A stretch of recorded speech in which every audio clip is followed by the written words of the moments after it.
Good morning. I've really come out for a walk with my husband, but I've given up and I've come back and I'm sitting here in the spot that I really like, just where the trees are around me and nature and birds and butterflies and peace.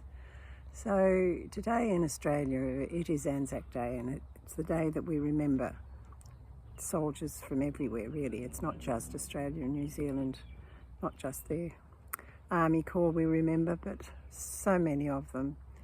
And last night I was walking down our passage to the front door, towards the front door, and the sun was just going down, and the words came into my mind then: at the going down of the sun and in the morning we shall remember them.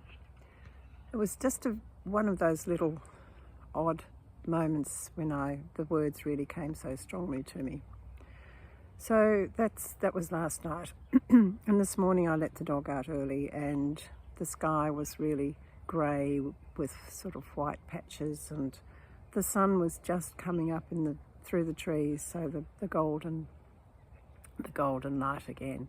And again I stood and watched and thought of the words of the going down of the sun, and in the morning we will remember them. And I looked up in the sky, and the crescent moon was there with Venus just not far below. I don't know whether you can say below in the sky, but that's the best way to describe it. And it was just a beautiful moment when I did remember them all, and I thought of all those young men waking up in the trenches and waking up to another day, whether they thought of those early morning times when they were at home, and perhaps, as I heard this morning, a kookaburra calling out, just one, and it was almost as though it was like the last post ringing out. And the kookaburra is often the last one I listen to at night time too. He seems to call out. I say he, she, whoever it is, and it's often just the one.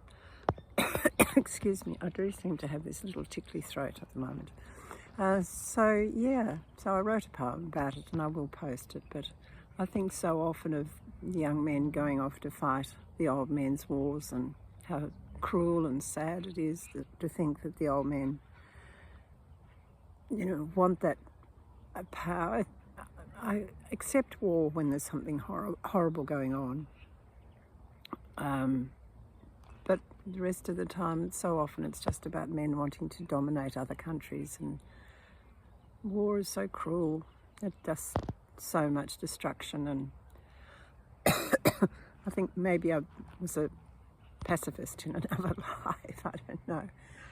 But I'm just enjoying the day today and thinking about lots of thoughts about Second World War and what they went through. First World War, as they called it, the Great War, thinking there'd never be another war like that. And it's 2025, and 1915 was the landing of Gallipoli, when there was so many people were lost. The generals sending these young men up over the cliffs to almost certain destruction, almost certain death, with the Turks waiting on the other side. And of course, war is terrible for both sides. All these young men having to fight, as I say, the old men's wars. I think it's dreadful, horrific in fact, no words. The world's not in a happy place at the moment, so I think we all need to pray for peace as loudly not loudly, but as vehemently as we possibly can. So maybe the Pope will take these messages up with him. I'm sure he will. And what else can I talk about? We're just having a quiet weekend. It's actually, because it's Friday, Anzac Day, we have a holiday, at least until 1 o'clock, and then the shops are open again. But for us it's just quiet. We certainly haven't gone to any dawn services as so many do. We've just been at home, and we'll just be at home this weekend. I think we had enough excitement last weekend to last us for a while, because we are rather old fogies really.